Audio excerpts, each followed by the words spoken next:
Welcome to Fantasy Sports Today on SportsGrid. Happy holidays, soon to be Happy New Year. I'm Craig Mish along with George Kurtz. It's our final Fantasy Sports Today edition of 2024, and it's championship week in fantasy football. Now, I am not playing for any fantasy football championships this year. I am in a third place game, and there is money involved, so yeah, I'm still, sort of locked in here, but locked in for all of you, of course, that are watching and listening on SportsGrid Radio as well. George, did you make it to the finish line anywhere? Are you fighting for a championship this weekend? Did you have players that played already? I know we got some dull games thus far, some offensive performances on the side of Kansas City and the side of Baltimore, but 3 games in and 3 non-competitive games thus far. No. I mean, I do play in a total points league. That league runs through 18, so yeah, I'm in second place there. But the 3 championship games I was in last week, lost them all. One I got destroyed. It never had a chance. Craig, I lost one because he started the Atlanta Falcons defense, and they had 26 points. 26 points from the Atlanta Falcons defense, and that's how I lose.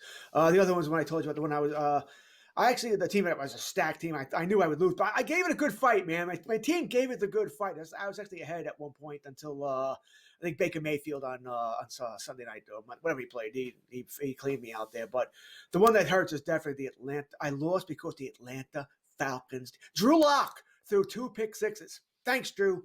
Thanks a lot, buddy. Appreciate it. Yeah, it was a tough one, but we got some headlines to get to, so let's dive right in.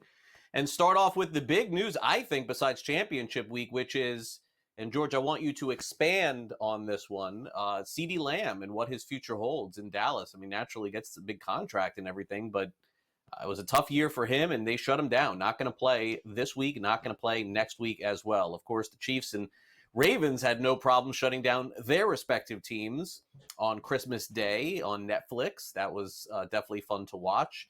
Also, we saw Deontay Johnson claimed. I don't think that it made a lick of a difference, to be honest with you, George, because Houston just got their you-know-what's blown off. And then on Thursday Night Football, we got no fantasy points at all. Wow. I mean, what did you play this past week that you felt good about? I guess Seattle's defense, maybe? They gave up 3 points, so you could get some points for that. So we'll get into it all, George, but let's start off with the team that you hold dearest, the Dallas Cowboys. No CeeDee Lamb. So where do we go from here with the Cowboys? Is there anybody even playable at wide receiver this week? I know that I have Cooper Rush one more week for my third place game. And what kind of season would you quantify this with CeeDee Lamb, who was a first-round pick? I mean, he had a solid season. He actually went over his FanDuel total, right, as far as yardage. So he had a decent season, especially when you consider, he only had Dak for half the season before he lost him. I think the Cowboys made the right move here, by the way. CeeDee Lamb's got the shoulder injury. It will not require surgery, so he will be fine for next season here. But they did say when they had more tests coming that, well, they showed more damage here. So it was the smart move to shut him down here. Keep in mind also the Cowboys were eliminated from postseason contention officially after Washington came back and beat Philadelphia last week. So I think that had something to do with it also. As far as starting anybody on Dallas this week on offense, boy, Craig, I think you're asking a lot. All right, Philadelphia, good pass defense here. They have a great run defense, so that'll be a flex at best here. Any of the receivers, Tolbert, Cooks, no. Mingo, no. Maybe I can make an argument for Ferguson. Someone has to catch some passes, right? But this could be a really, really bad game, by the way. There's a good chance Kenny Pickett's starting for Philadelphia as well, which makes their receivers hard to start as also. And keep in mind, every game this week, all right, except for the game in Minnesota, they play in a dome, is going to have weather problems. Rain up and down the East Coast here, up and down all throughout Central America as well here. So a lot of rain is going to play havoc with the schedule this weekend. I don't think there's anybody you can really start on Dallas with any kind of confidence. Yeah, well, I mean, you probably have to start Rico Dowdle. I mean, I would imagine if you got to this point, he's had such a nice year, you got to do it. But beyond that, it's tough. And I'm in that predicament this week, but I am going to roll with Cooper Rush and kind of go from there. George, I was very happy with the picture and everything on Netflix for these holiday games, but the games themselves were, honestly pretty rough. And now we're headed toward what I would say is probably the last week that the majority of people are fully engaged into fantasy football. So it should be fun. It definitely should be fun, right? I mean, as far as the NFL is concerned, there's a lot of dud games here, but hey, we're all seeing what is Joe Burrow going to go nuts again on Saturday, right? Joe Burrow, Jamar Chase, T. Higgins to see what they can do against that Denver defense. That game still could mean something here, so we'll see that. We got the big Minnesota Green Bay game on the late slot on Sunday afternoon. That's a huge game. Washington Atlanta, another big game Sunday night. So yeah, I'm looking forward to it as well here. Hey, it's championship week. All right, there are a lot of injuries. All right, you probably know about them already. So I guess the good news is you can make those. You can make those changes if you need to. You mentioned it earlier, Craig. That game last night was terrible. So no fantasy points there. I guess we had Jason Myers, and you got 7. Yay. Right. Lamar Jackson did well. Andrews another touchdown here. Kansas City, they did well. Mahomes, Kelsey, Xavier Worthy all came through for you. So if you have them. I mean, you're probably at a significant advantage right now, assuming your opponent had some of these guys who did nothing. So there is that too. But Right. we're looking for points, right? I think most of us are looking for points. But I'll tell you, I don't know if it's coming. I think this could be. Listen, there's no way of knowing. We're doing a hell of a lot of studying, but I wonder this could be one of the lowest totals this week for the whole season as far as fantasy numbers, and maybe ever for a championship. Yeah, it could be. And there's so many games this week. And George and I are going to review all the games, but there's so many games this week that you see that the games are meaningless. George, I mean, that's the thing I think the NFL, I don't know if they're going to fix it or not because the ratings are so good and everybody was streaming and watching on Christmas Day. But when you take away such significant teams and you play them on Christmas Day, this is what's going to happen. You're going to get some of these dud games with teams that are eliminated going at it this week. It's a great point. This is also a weird year, though. There are a lot of bad teams. I mean, there is just a lot of bad teams, probably more. I mean, I think it's just an aberration, although I wonder if teams are – I'm a big believer in Craig, but this is all sports, by the way, NFL, MLB, NHL, NBA, where you either need to be competing for a trophy or you need to suck. You can't be this middle team. You can't be in the middle. You can't be the 8, 9 teams. It doesn't get you anywhere. You don't get top picks. I mean, it doesn't do anything for you. So I wonder if more teams are realizing that as well. But I think this is an aberration with us. There's so many bad teams.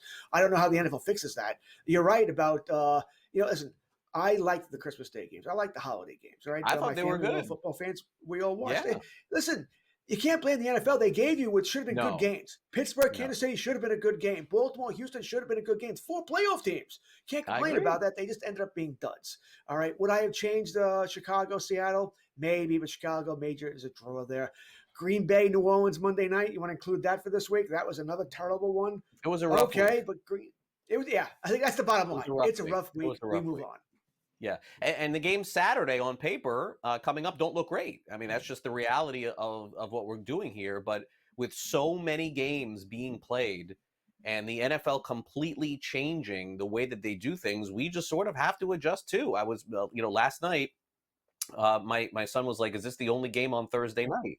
He was asking me about Seattle and Chicago, and I'm like, yes. And I'm like, buddy, you don't know. Like, there was never used to be any games on Christmas Day. I mean, forget it. That was never the case. There was never 3 games on Thanksgiving. There were, Saturday games in the NFL came in probably like 15, 20 years ago, and there was only 1 game that was played on a Saturday. There was never 2 games that were played. And so with the adjustment that the NFL has played, it's changed fantasy, it's changed sports betting, and it's just dominated all of the streaming ratings and the regular ratings as well. So that's why we're here for you here this weekend on Fantasy Sports Today. So coming up next, we'll start recapping what we've seen and then preview what we think we're going to see on this edition of Fantasy Sports Today on SportsGrid. Happy holidays. Thanks so much for tuning in. We'll be right back after this. Don't go away.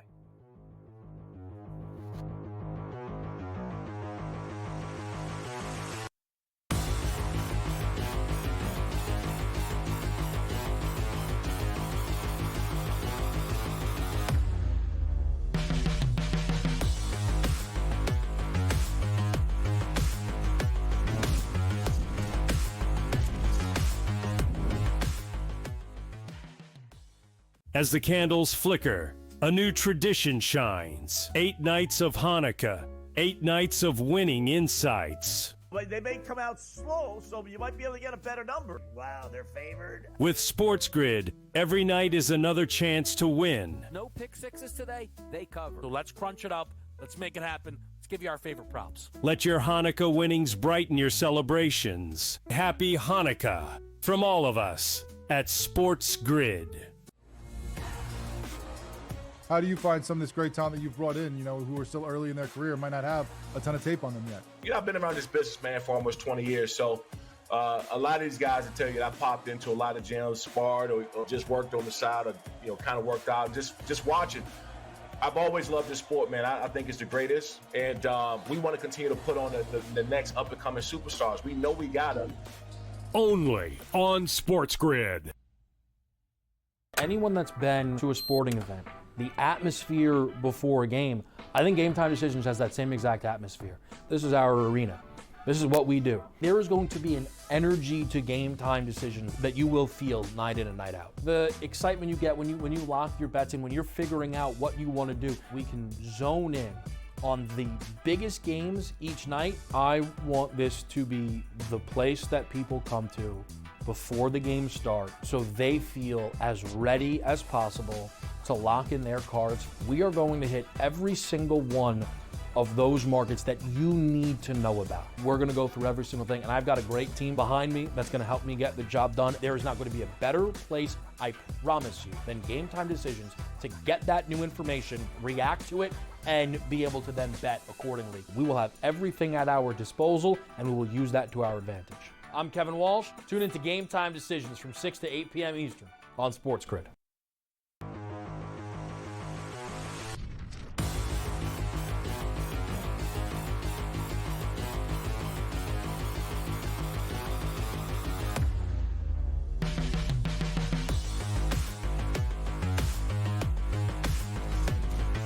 Welcome back to Fantasy Sports today on SportsGrid. Happy holidays, soon to be Happy New Year. Now it's time for us to take a little bit of a step back and review some of the things that we saw this past week in fantasy football. Sam, our producer, says we have to talk about this game.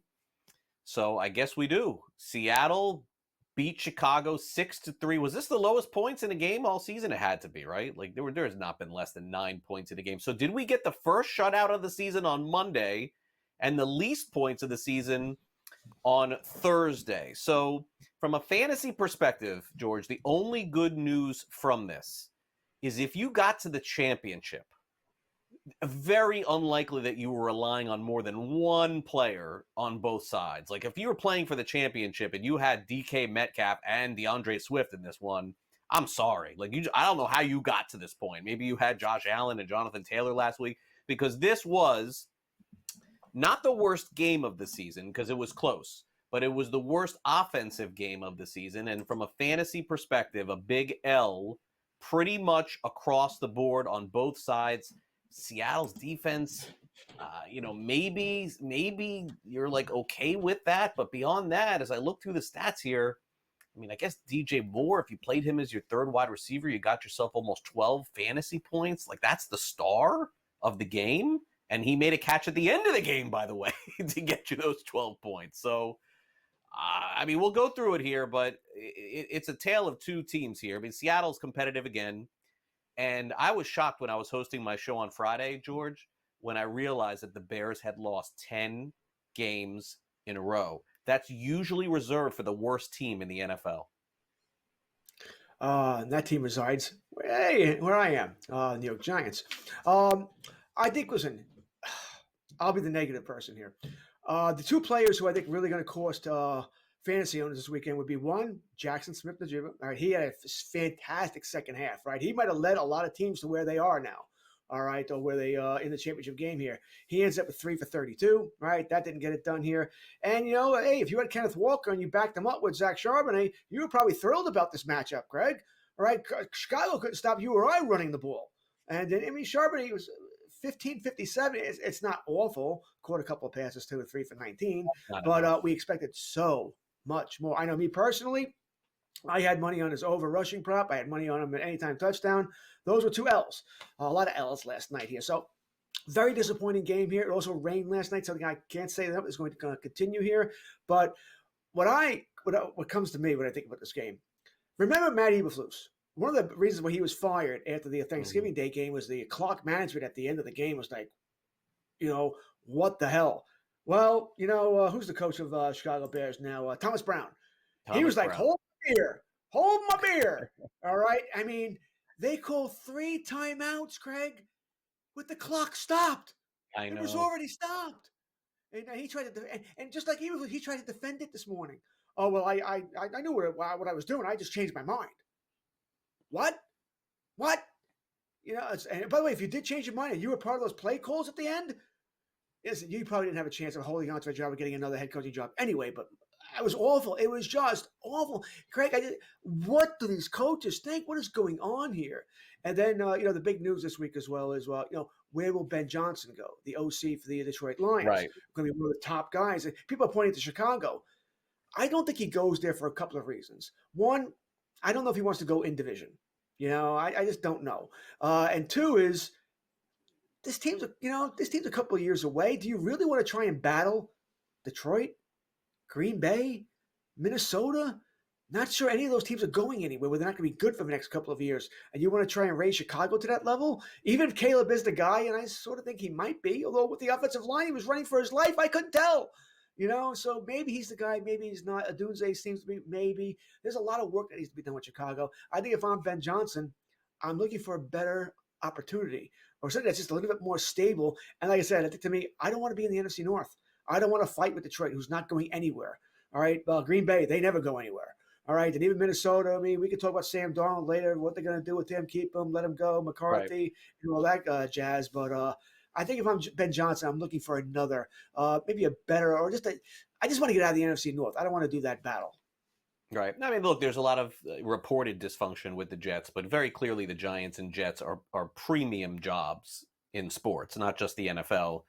And both going to get new quarterbacks, I would assume, next year. So to me, that's what either of those destinations would be perfectly fine for Ben Johnson. And then, as you know, George, every year there are changes that we don't know about that as of right now. The Patriots, is Mayo going to be back? Is Pierce going to be back with the Raiders? Like, we have no idea. There's going to be 5-6 coaches that we're not even talking about.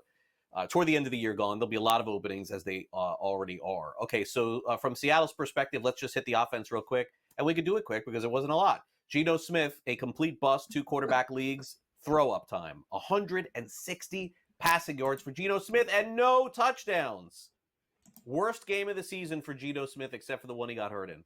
Jackson Smith and Jigba, worst game of the season. 3 catches, 32 yards. Unbelievable. Zach Charbonnet, I mean, George is trying to make excuses for this guy. I mean, you got like 9 fantasy points. I mean, I guess if he was your flex, maybe you're not totally disgusted. And then let's end with DK Metcalf, who started to become the second fiddle to JSN this season, George. I mean, is Metcalf's future in doubt, you think, in Seattle? Like, I don't know what his contract status is or anything like that, but he was a fantastic player, man. Like, he was awesome. I don't know. It seems to me he's in like the Debo range at this point. Nothing would surprise me. I think you have a valid point there. I don't think anything would surprise me either. Here, I'm looking at his contract now to see if they. I don't think they'd release him or anything like that. No. So I don't think he's going anywhere. But you're 1,000% right. JSN was the guy there the second half of the season. I don't know if maybe Metcalf was banged up and we didn't hear about it. And now we'll hear about it once the season ends. Seattle does still have a chance to make the playoffs. They need to win their last game and have the Rams lose their last 2, I believe. So probably not. And I'm looking here, by the way, if the Hawks did want to get out of the contract, they could after this year with minimal hit here. So I guess there's a chance, but I don't see that happening here. Seattle, listen, their biggest problem to me is not DK. Craig, what are they going to do with Geno? Is he the quarterback of the future? He was awful. And his red zone, his whole season's been terrible. So they got to make some tough decisions here. Yeah, and meanwhile, Seattle is 1 Rams loss away from capturing this division, as crazy as it is. We'll be right back.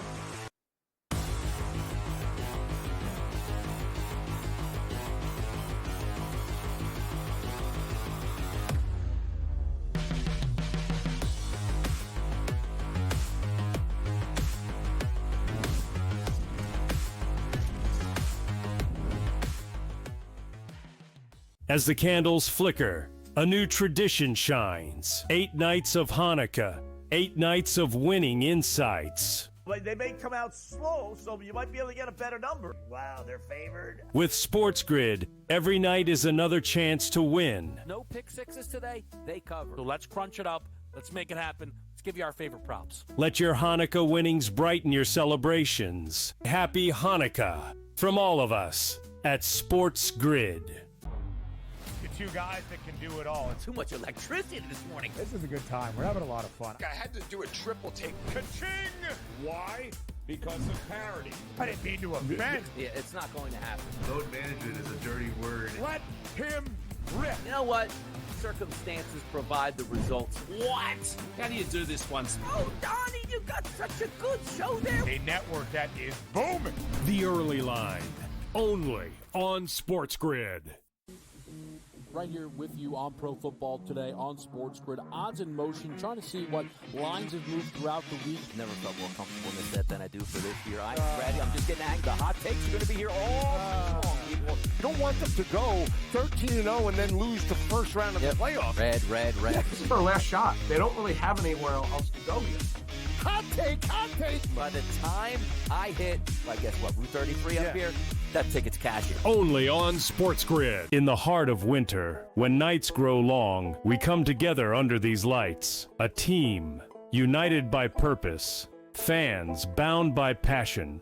Each holding a small flicker of hope in their hands. At SportsGrid, we believe that even the darkest nights can't dim the unity we share. One team, one stadium, one shining moment. This holiday season, we shine brighter together. Happy Hanukkah from all of us at SportsGrid.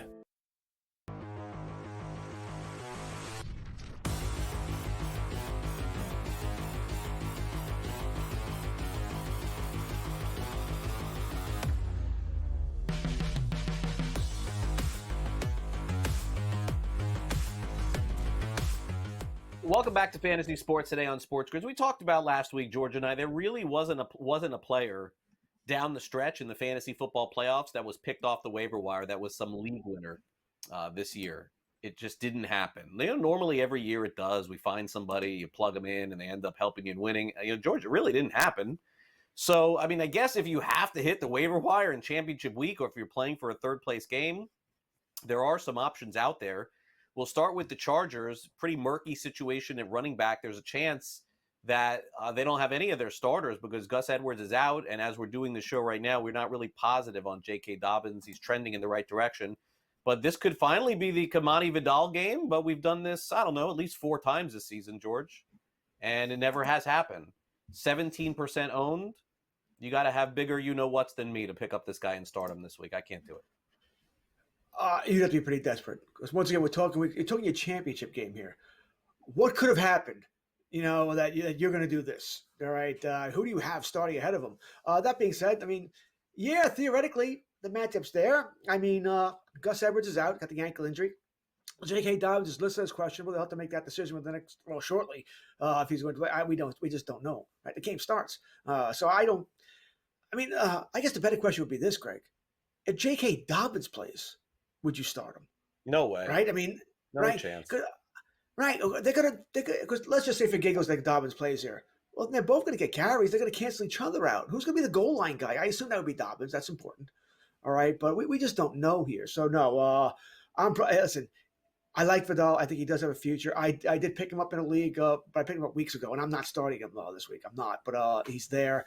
But I don't expect big things. And so, listen, New England, for all their faults here, they can play some defense here. Although you can run on them a little bit here, but I don't expect big things. No, I'll pass.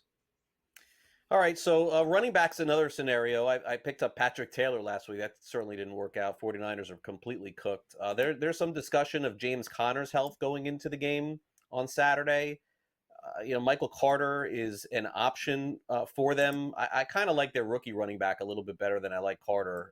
Another pass for me, I think, with Arizona. I mean, I understand people are desperate. You have to do desperate things, but this is not one that I would make.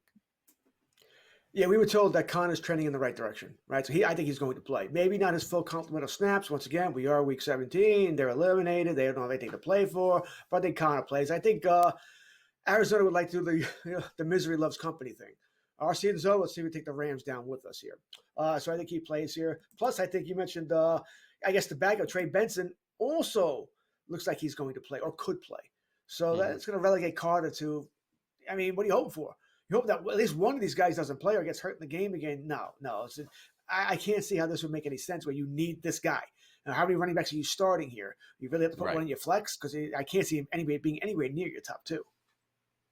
Now, Washington is funny because with the amount of touchdowns Jaden Daniels is throwing, George, if you can pick the week that Brown or Zacchaeus score, you end up getting a wide receiver 2 or a 3. It's just been very unpredictable. But Zacchaeus is out there. This would only be a desperate situation. 370 yards on the season and 2 touchdowns. I'm probably one of those people that I would rather grab the Dallas backup, who at this point appears to be Brandon Cooks. Cooks is probably set to start this week for the Cowboys. I think I'd probably go in that direction as opposed to Zacchaeus. I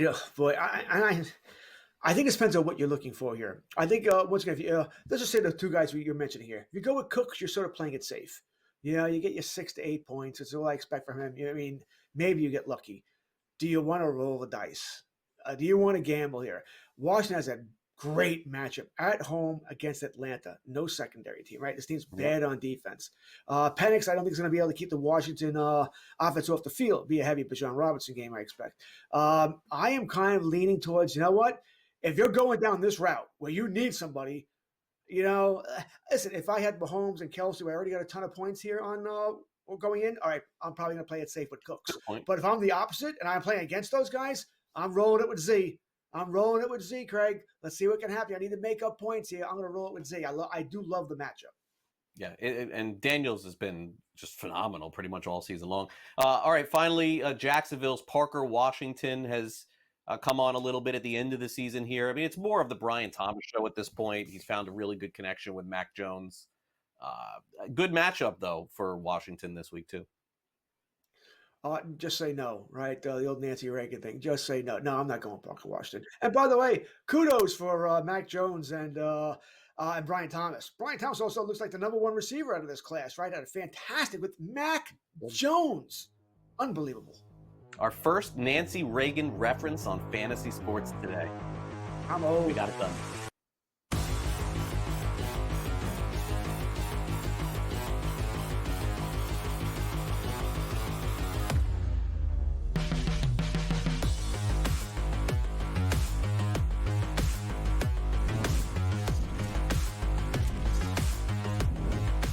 Anyone that's been to a sporting event, the atmosphere before a game, I think Game Time Decisions has that same exact atmosphere. This is our arena. This is what we do. There is going to be an energy to Game Time Decisions that you will feel night in and night out. The excitement you get when you lock your bets in, when you're figuring out what you want to do, we can zone in on the biggest games each night. I want this to be the place that people come to before the games start so they feel as ready as possible to lock in their cards. We are going to hit every single one of those markets that you need to know about. We're going to go through every single thing, and I've got a great team behind me that's going to help me get the job done. There is not going to be a better place, I promise you, than Game Time Decisions to get that new information, react to it, and be able to then bet accordingly. We will have everything at our disposal, and we will use that to our advantage. I'm Kevin Walsh. Tune into Game Time Decisions from 6 to 8 p.m. Eastern on SportsGrid. Your gut says Miami is going to win, and you should take the over. Your gut also said your NFT selfies would only go up in value. They didn't. But your head is on SportsGrid and knows the QB is in concussion protocol. The backup has a 45 QBR against the zone coverage. The New York D has the most sacks in the league. So yeah, trust your head. It's smarter to be on SportsGrid. The 2 guys that can do it all. Too much electricity this morning. This is a good time. We're having a lot of fun. I had to do a triple take. Ka-ching! Why? Because of parity. I didn't mean to offend. Yeah, it's not going to happen. Load management is a dirty word. Let him rip. You know what? Circumstances provide the results. What? How do you do this one? Oh, Donnie, you got such a good show there. A network that is booming. The Early Line, only on SportsGrid.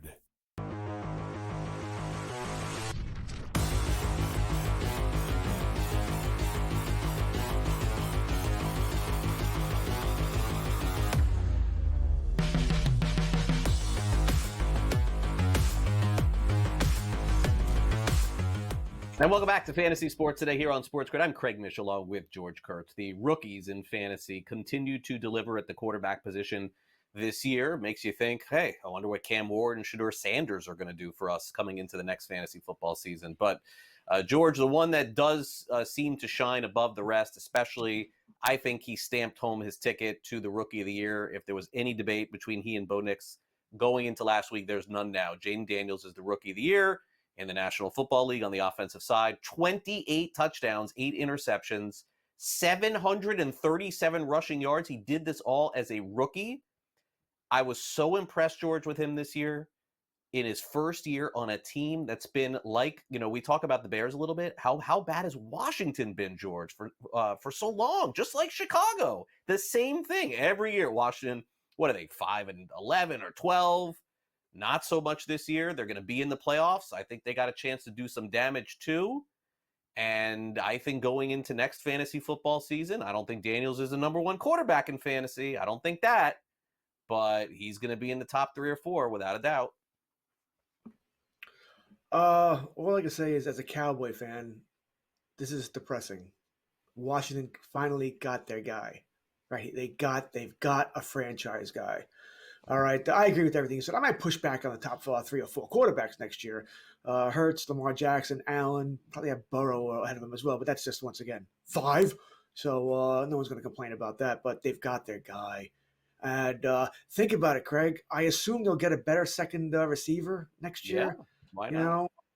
Maybe a tight end, fix the offensive line. I know it's a lot to do in one off season, but this is what teams do. Especially with a rookie quarterback under that contract, they can spend at other positions. You go for it here. It's a problem. As a Cowboy fan, this is a problem. All right, Philadelphia's already there. Daniels is there for Washington. The Giants might get Sanders. We'll see if he's going to be their guy. All credit. And by the way, the first thing you said, I couldn't agree with more. If it was close between Daniels and Nix, Daniels took care of that last week. That was a great comeback. Yeah, I know if Devonta Smith catches the ball, they don't win the game. But hey, he didn't catch the ball. And we can go back that on every game and say, well, this guy would have done this. Hey, it didn't happen here.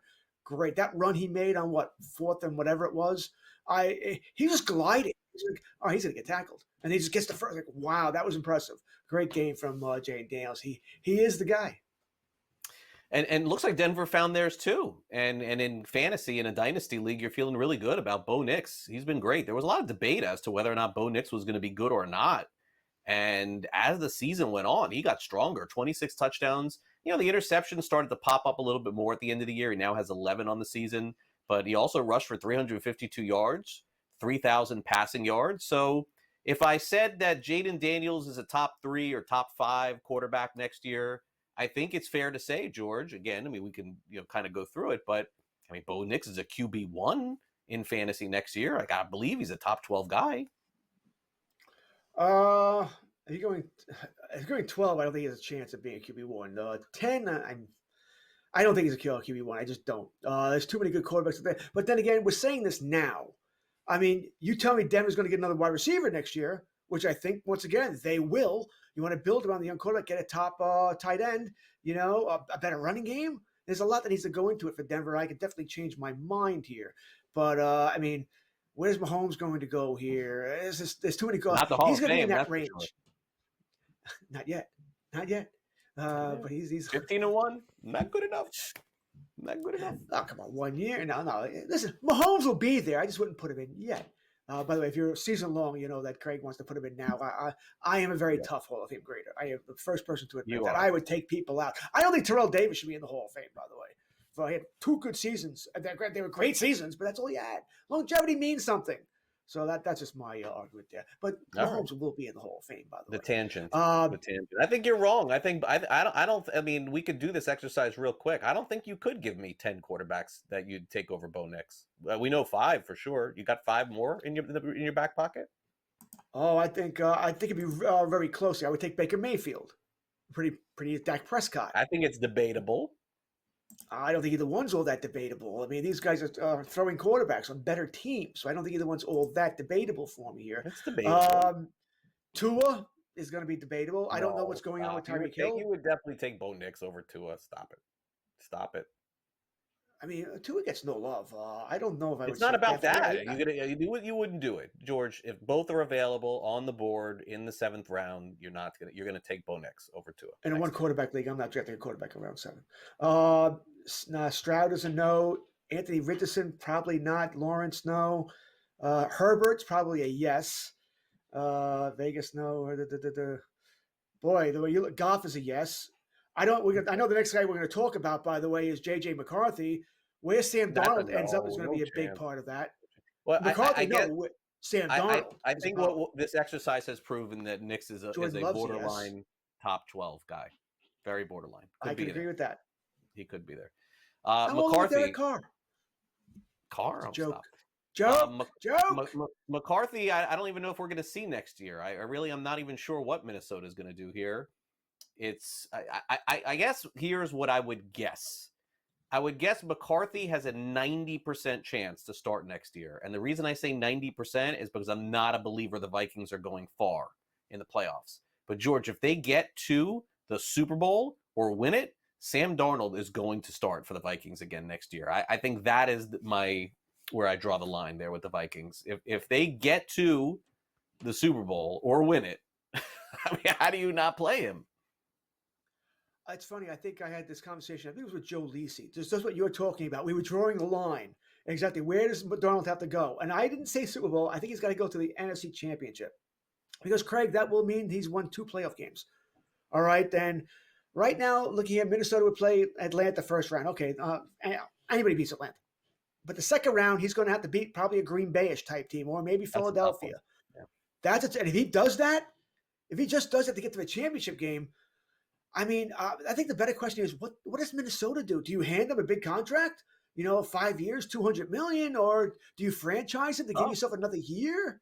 I mean, all right, this is the one that could get a GM fired if he makes the wrong choice here. I mean, I think this is rough because I don't know what I would do if I'm a GM. I need to see more from Darnold because the 2 teams that I probably have the biggest doubts about all season long were Pittsburgh and Minnesota.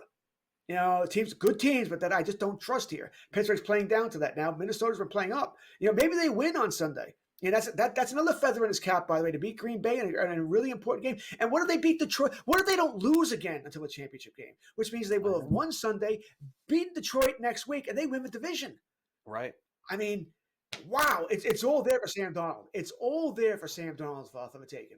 It really is. I mean, maybe the Vikings will shock us and trade McCarthy to some team and get a first-round pick back. I mean, they could do that too. All right, Drake May. Hard to gauge Drake May with the talent that's around him offensively. I'm not going to pretend he's had the Bo Nix year, but I did see some nice things from him this year, and I think that there's nothing wrong with those stats for a first-year quarterback. And the final one to talk about here is Michael Penix Jr., who I have nothing to say because I don't know. I cannot use last week's game that I saw. Sunday night we'll get a nice view as to what he can potentially do against Washington. I agree with on both points. Drake May, I think, is the guy, but the New England Patriots have the worst talent in the NFL. Hard to judge on what he's done here, but he looks like he is the guy. He's surviving on that team. You get him some talent here. I think he'll be right up there with a Bo Nix type. I don't think he's going to go much further than that. And as yet, Penix is an incomplete. I don't know. Yeah. From what I saw last week, he can make overthrows. He didn't turn the ball over, but Drew Lock was throwing pick sixes left and right. They didn't need him to do anything. Sunday night against Washington, they're going to need him to do something. A lot of things. I don't think he can. All right. Not yet. Maybe in time, but not yet. All right. Finally, Caleb Williams, first overall pick. 479 rushing yards to go with 19 touchdowns, 6 interceptions. The right coach helps him a lot, George. I'm not quitting this guy yet. Agreed. Right coach. Offensive line. My God, give this kid some time to throw. He's running for his life. But I agree with you. I think he is the guy. All right. We'll be right back. More Fantasy Sports Today next.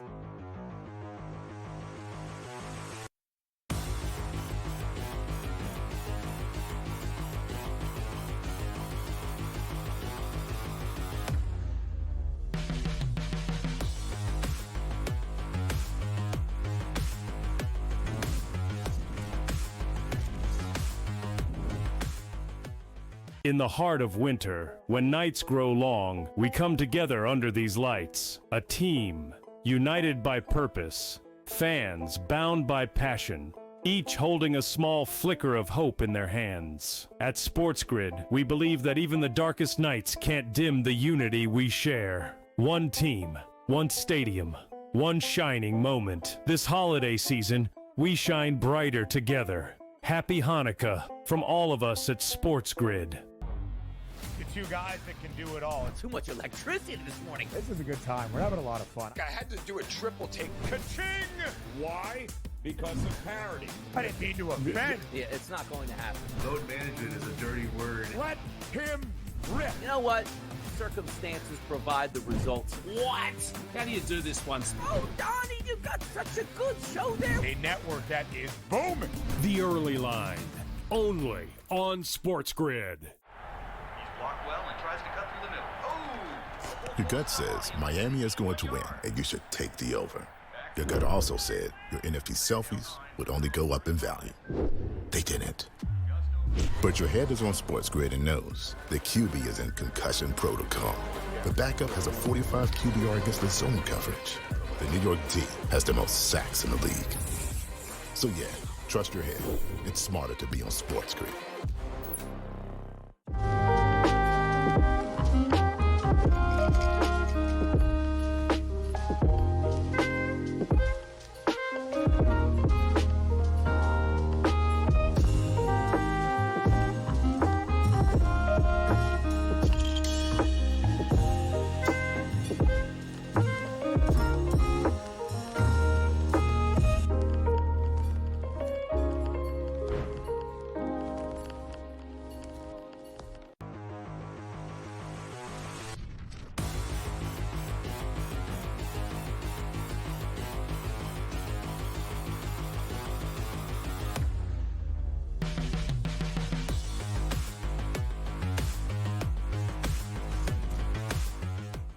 Welcome back to Fantasy Sports. Today, we revisit the season by the rookies in fantasy football, and we did get some production from a couple of running backs. I think probably you would be fair to say both surprising in nature. The ones who were taken higher really didn't do all that much. The ones that went later in drafts ended up producing. And George, let's start off with the running back that I would assume over the next 2 weeks will end up having a 1,000-yard season, which doesn't necessarily mean as much as it did when there was a 16-game season, but still 1,000 is 1,000 in this day and age, considering 2-3 running backs play. And on Tampa Bay, Bucky Irving is not the only one. Rachaad White plays, and they even play sometimes Tucker as well. So 320 receiving yards, 920 rushing yards, 7 touchdowns. When I'm talking to people, George, about playing in the fantasy football championship, I'm not saying every team has Bucky Irving, but a lot of them do, man. I've talked to a lot of people that are like, who's your RB1? It's like Barkley. Who's your RB2? It's Bucky Irving.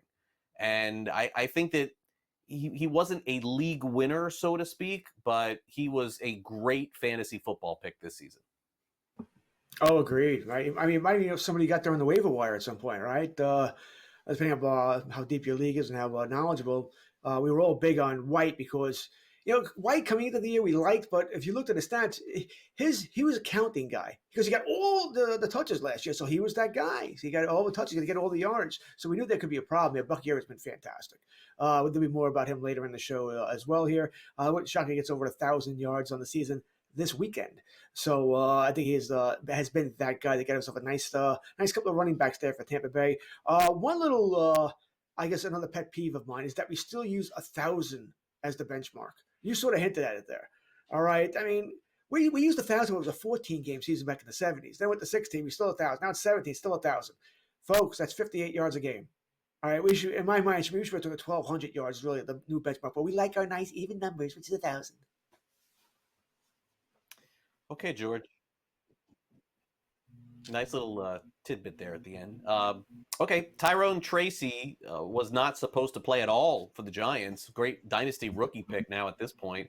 720 yards, 6 touchdowns on the season. He took Devin Singletary's job and ran with it. My only concern with Tracy, George, is, he is the current regime draft pick and running back.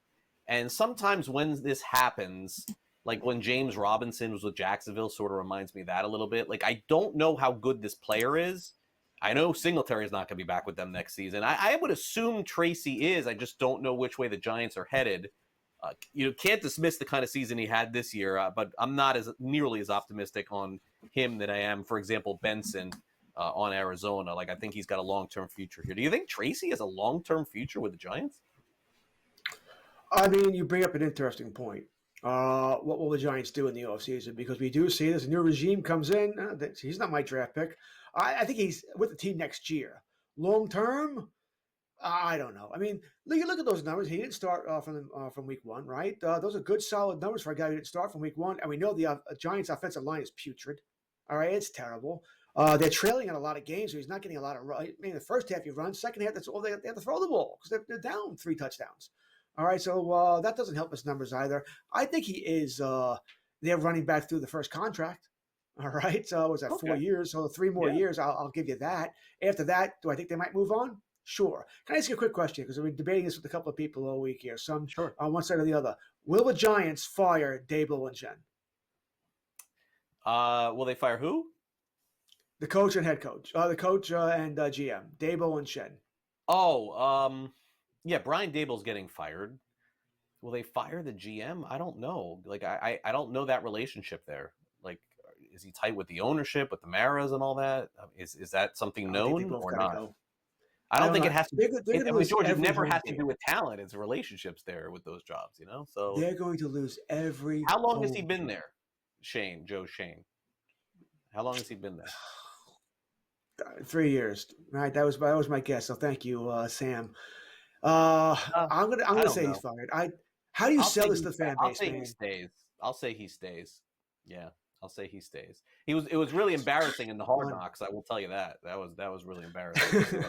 But I'm gonna say Daboll gone, and this guy gets 1 more year. All right, real quick, let's go to the next running back that was a rookie. Ray Davis, I thought was a pretty good handcuff to James Cook in case anything happened. I mean, Davis was one of those guys you could plug in off a bye week. And I think he's got a bright future, and Buffalo's offense is good enough. He did score 5 touchdowns on the season, which is a lot more than players that got taken ahead of him. A nice keeper, I think, for the future, but more of a handcuff type because Cook came on so strong at the end of the year. That's the key, right? Ray Davis was going to be a good player, but then Cook had a great season, and you weren't sure about that. And Cook also became a touchdown guy, which he wasn't always here. So I agree.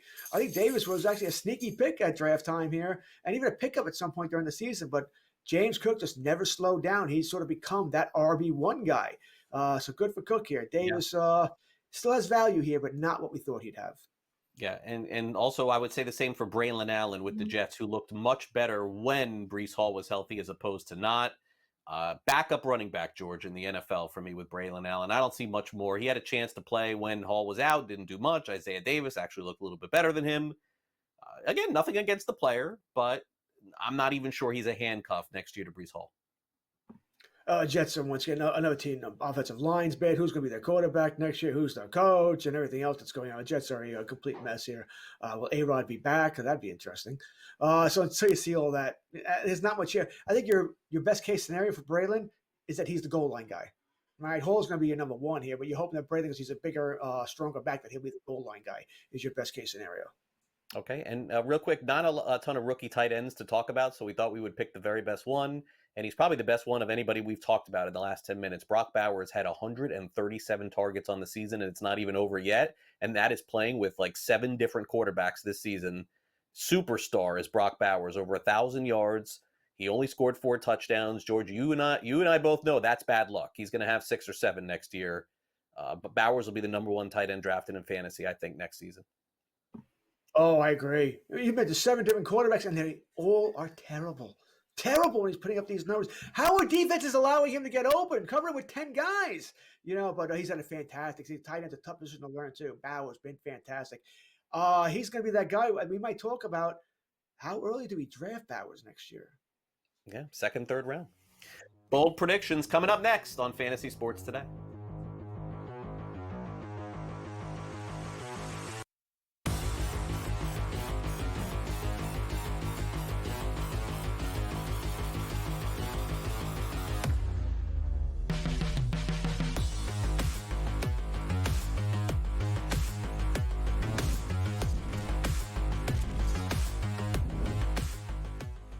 As the candles flicker, a new tradition shines. 8 nights of Hanukkah, 8 nights of winning insights. They may come out slow, so you might be able to get a better number. Wow, they're favored. With SportsGrid, every night is another chance to win. No pick sixes today. They cover. So let's crunch it up. Let's make it happen. Let's give you our favorite props. Let your Hanukkah winnings brighten your celebrations. Happy Hanukkah from all of us at SportsGrid.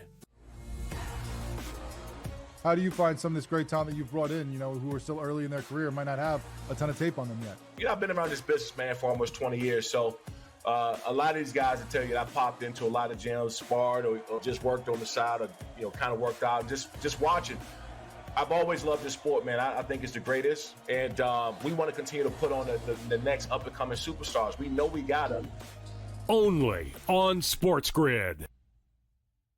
Anyone that's been to a sporting event, the atmosphere before a game, I think Game Time Decisions has that same exact atmosphere.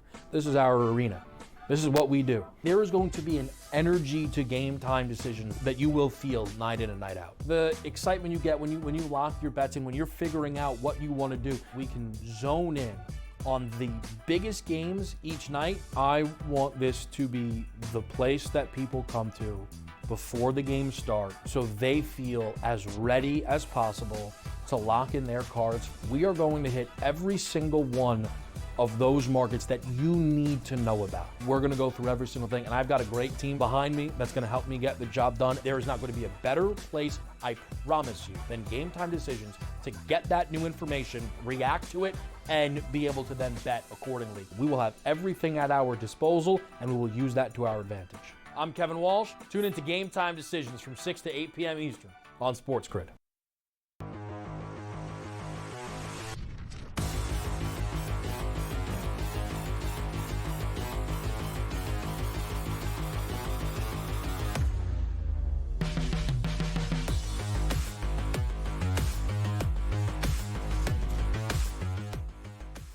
It is the holiday season here at SportsGrid, and we'll bring in George as the Grinch a little bit later in the show, and then of course we'll tip our cap to everybody as our last Fantasy Sports Today program for 2024. But don't despair, George and I will be back in 2025 for the NFL playoffs. We'll talk some fantasy football, daily fantasy in the month of January, and then of course in February we'll shift our focus to fantasy baseball. But before we take any step further, George has been hitting on some bold predictions lately. Let's see what he's got for this week. George, take it away. Yeah, now once again, as we get further on in the season here, it's week 17, week 18, we got to be a little careful, all right? Teams have something to play for, teams that don't have something to play for. I like to look, by the way, for teams or players that have bonuses in their contracts. To get their 10th touchdown, their 100th reception, whatever it might be. The quarterback's looking out for those guys.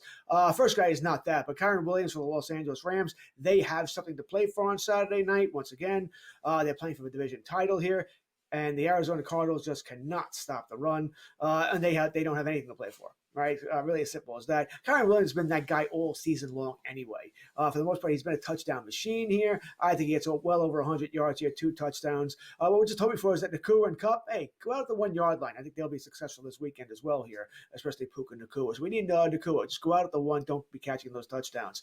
A guy who, this may be a little too late. All right, Jonathan Taylor had a great game last week. If you had him last week, yeah, you're probably playing for a championship game.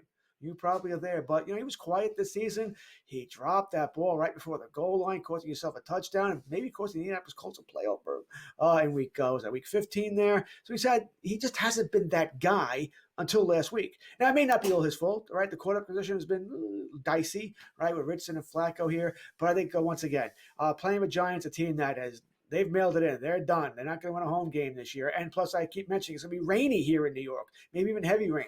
Jonathan Taylor, same as Kyron Williams, going to go off this weekend, 100 yards, 2 touchdowns, continues his little hot streak here, and may be delivering you a fantasy championship. A guy we mentioned earlier in the show, I mentioned we would talk about him again, Bucky Irving, Tampa Bay Buccaneers. Now, listen, he does have to battle with touches for Rashard White, granted here, but Carolina's another team, awful against the run. Can't stop the run. Bucky Irving's been hot anyway here. I think, once again, he's going to have one of his best games this season, if not the best game of this the season here. Probably over 100 yards again, 100 total yards here, at least 1 touchdown. I'll be betting on him for an anytime touchdown on Sunday's game. That I think Tampa Bay wins this thing maybe not handily, but they're going to score points. I think 3 to 4 touchdowns are coming, and Irving gets one of them. Big game for Bucky Irving here. I am all over Craig's team here. All right, the Washington Commanders this weekend. Craig's in love, right? Big Commanders fan here. We're gonna give Craig a. George, Washington is gonna win the first round of the playoffs. They're gonna win. It's fun. I made fun of Craig all season for this pick. I'm not making fun anymore. All right, not anymore, man. They're good. They're not going to win the Super Bowl. They're not going to win the Super Bowl.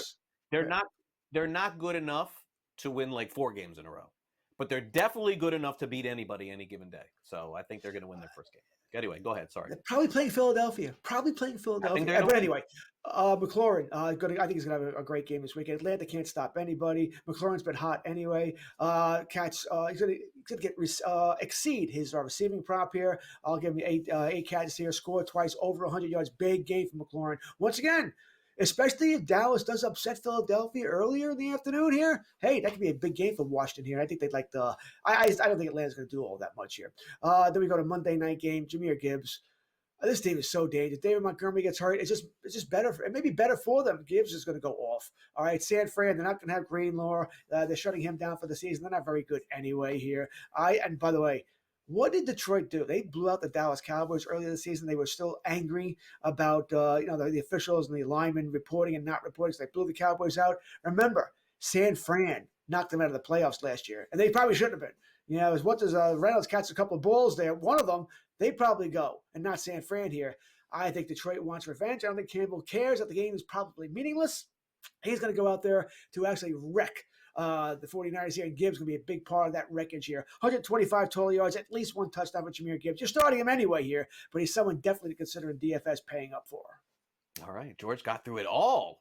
Coming up next, we have a lot more to come here. Daily Fantasy Week 17 breakdown. Stay tuned to that. We got some fantasy previews for all the Saturday, Sunday games, little buy or sell, and who will get in and who will win the Super Bowl. That and a whole lot more. Don't forget, Joe Pisapia, Matt Stryker, they're back from their holiday soiree this Sunday for our next edition of Fantasy Sports Today. But George and I will be back with our next hour right after.